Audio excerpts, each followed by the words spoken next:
Gatorade may be getting rid of its colors. Something that they announced is rolling out this year. They are relaunching with lower sugar and a focus on hydration. They're ditching artificial colors. When I saw that, I immediately was like, wait, are we about to get desaturated Gatorade? But they are still going to maintain the bold Gatorade color people know and love. Like this bright orange and bright yellow, neon green. I am very interested to see how that goes. They're focusing on the idea of not being just for athletes, but also focusing on the hydration and how Gatorade keeps you hydrated better, faster, and longer than water does. So trying to be like we are, better than water. It's rolling out later this year and will become nationwide in 2027.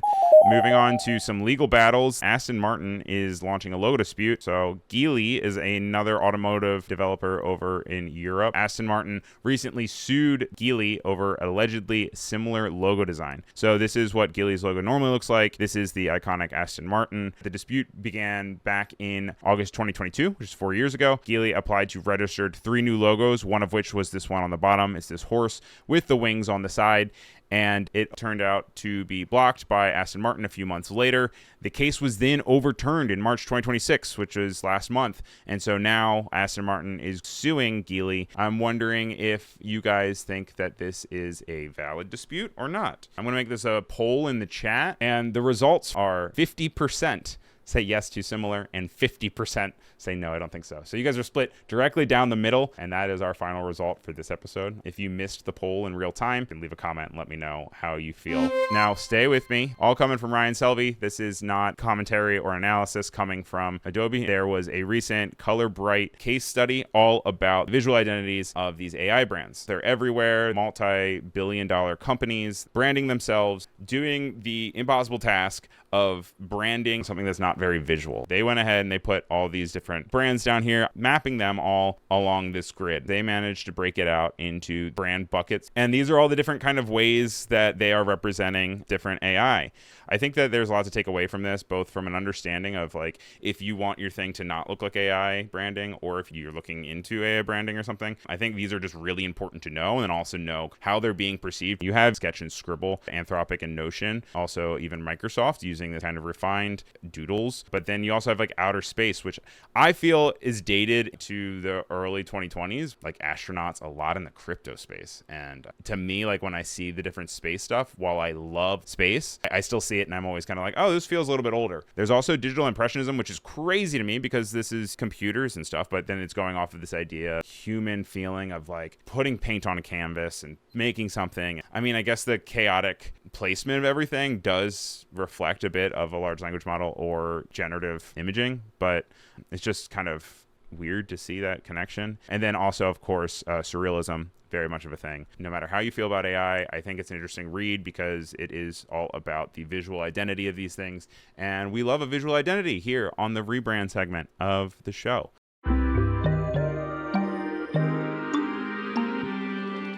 This is probably the heaviest hitting story of the week is Tim Cook. He's the CEO of Apple. Stepping down, he took over for Steve Jobs back in 2011, 6 weeks before Steve Jobs died. So he's been there for 15 years. It's a very long CEO standing role. A lot of people are very happy with where he brought the company. He has a $4 trillion business with an annual revenue that quadrupled under his watch. And the transition has been something that people have been expecting for a while. This is reporting coming from Amanda Silberling and Connie Loizos over on TechCrunch. And the new guy, John Turnus, is coming in, is a 51-year-old. As you can see on the right-hand side, he's got Apple hands. This is how they all stand when they do all of their presentations. He's worked closely with Tim Cook over the years. He was the youngest member of Apple's executive team. So he's going to be the new CEO. He is going to be transitioning over the next few months. Tim Cook stepping down on September 1st. So we've got a few more weeks. We have WWDC coming up in June, which is the Worldwide Developer Conference, and that's when they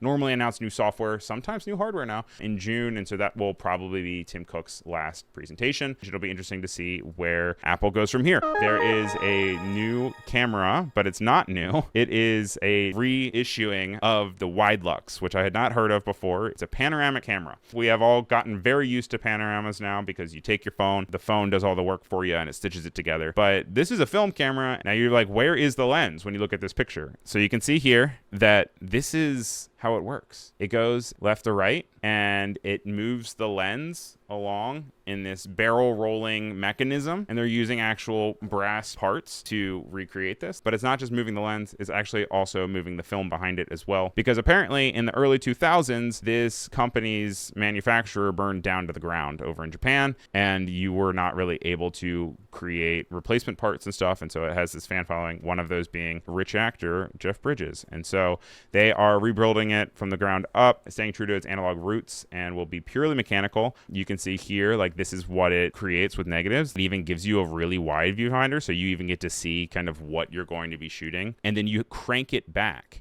to then get it to start over, and then you shoot it again. I have no idea how much they're going to retail for. I'm expecting it to be quite expensive. And that's the art world, baby.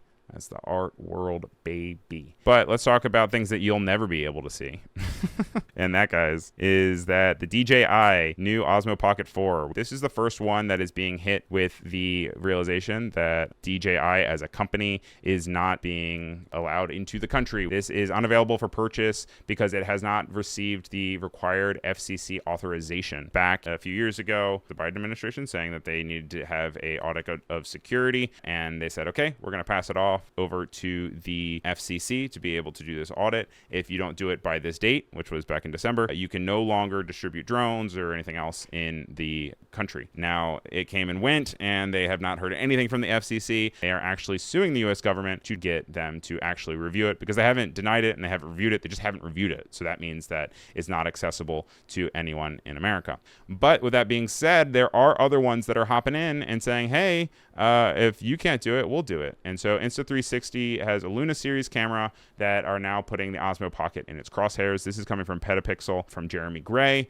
And this is the new camera series that is being co-engineered with Leica, that is being hinted at with NAB, with this frosted glass where they put it in. And it can even be seen here by Becca Farsace, where you can see that this is a new 2-camera lens little guy. I don't know if those are for spatial capturing or if they're just for different lenses, in the same way that, like, you know, your lenses on the back of your phone have the different cameras switch between like wide angle or zoom in or whatever. That is something that will be available in the States. They haven't fully announced it, but I'd be interested to get my hand on one, and I would love to be able to see how it works. Then this is the Blackmagic update for a camera app that they've already had, but now you can see your viewfinder on your Apple Watch. It also gives you the capabilities to see the audio input levels. You have a start or stop record button here and a settings button. It has other options within the camera to work with auto exposure, auto white balance, and autofocus.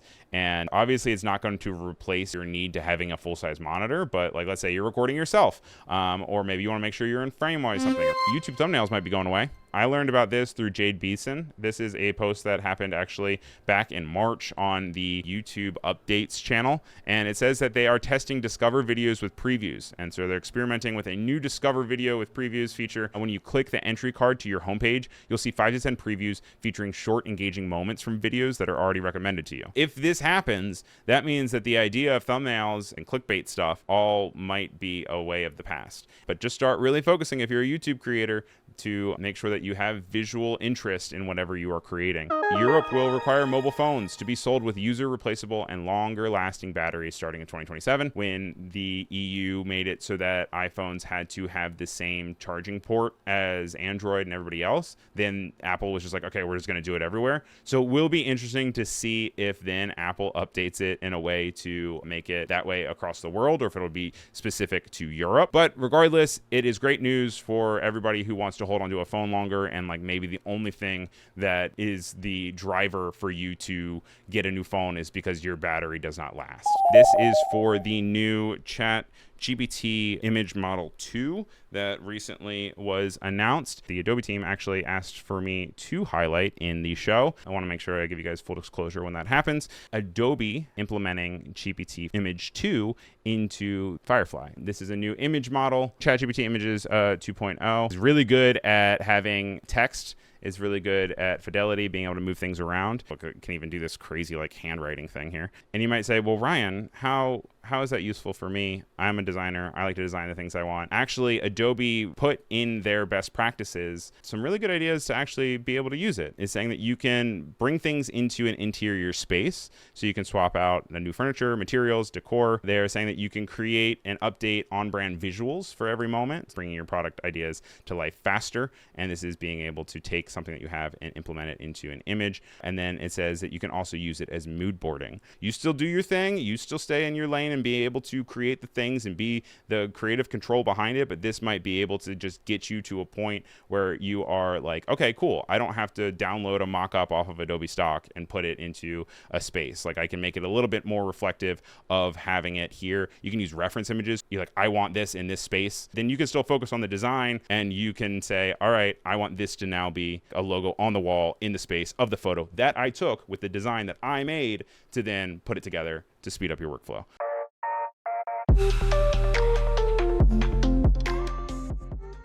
So this is from James Barnard, Barnard Co. You've probably seen him all over Instagram and YouTube. Very nice guy, friend of the show. He's always very kind in saying you can use whatever videos you want on the show. So really appreciate that. And he recently did a cool one where I learned a little bit about the history of the Bezier curve. So back then, car designers would start by handcrafting a 1/5 scale model of the car. And then designers would have to scale that model up into precise drawings by measuring it, using nothing but rulers, compasses, and these drawing tools called French curves. And as you can imagine, that led to massive errors with the car's body. And Pierre, who was the head of the tooling department, went, "This is ridiculous." Now Pierre, being the brilliant pioneering engineer that he is, came up with solutions. Connect those handles and mark a dot halfway along, join those dots up and add a dot halfway along those lines, join them up, and then add a final dot in the middle of that final line. And as those interpolation points move along those handles, the central dot draws out our sexy smooth curve. Pierre's last name, you guessed it, Bezier. Isn't that cool? It's like, you know, very technical, but the thing that I really took away from it here is, especially James does a really great job at breaking down this area here. You obviously always see the simplified curvature, but obviously there's math going on there. And so when he's showcasing, okay, you take this, you divide it by 2, you take those and you connect it to that, you go to this, and this is how you get a curve.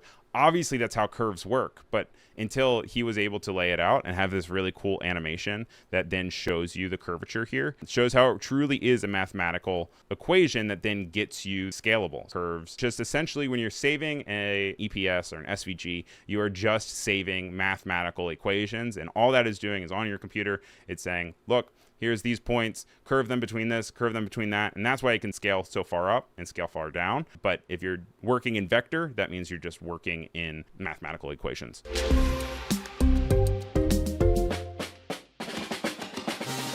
The first thing that I want to focus on, this is coming from Justin Suran, a really great creator that we've actually had on Adobe Live before. And he recently did a reel here all about color mode. With your clip selected, hit the new color tab up top here, then grab the object mask tool, and you can click to select or use the lasso tool to fine tune your selection like your subject's face.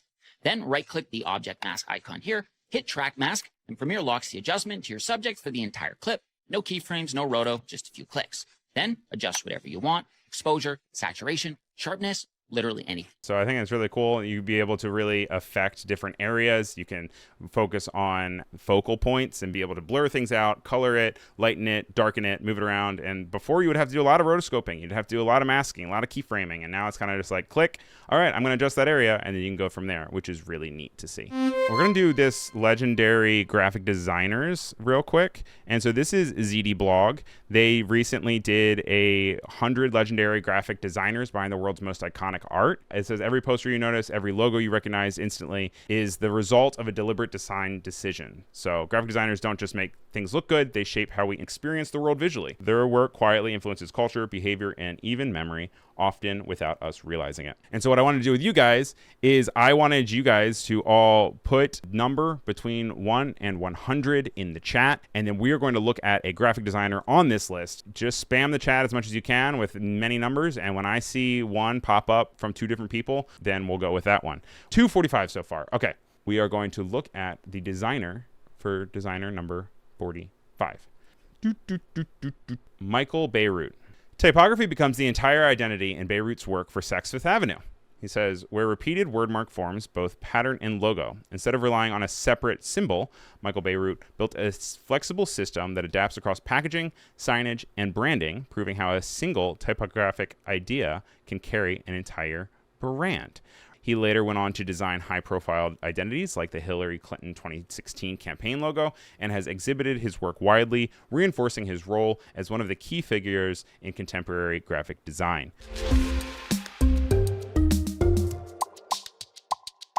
Key Variable is our winner of the week, a font of the week. The contenders against them were also Waverly CF and Omnium Tagline, but our winner is Key Variable by James Edmondson from Onotype. This is one that's very groovy, feels very 70s, very 60s, very hippie. If you go to the actual Ono type company and you look up the process, you can see here that this is based off of Syntex from the early 70s, and it shows how they went kind of from that inspiration over to this blobby type. They show all of the different kind of iterations they're going through, the different levels of weight that they have, being able to create a system where it is pinched versus heavy and seeing where the letter forms end up. But that puts us at this time. Thank you guys so much for watching, and I will see you all same time, same place next week right here on Adobe Live. See you real soon.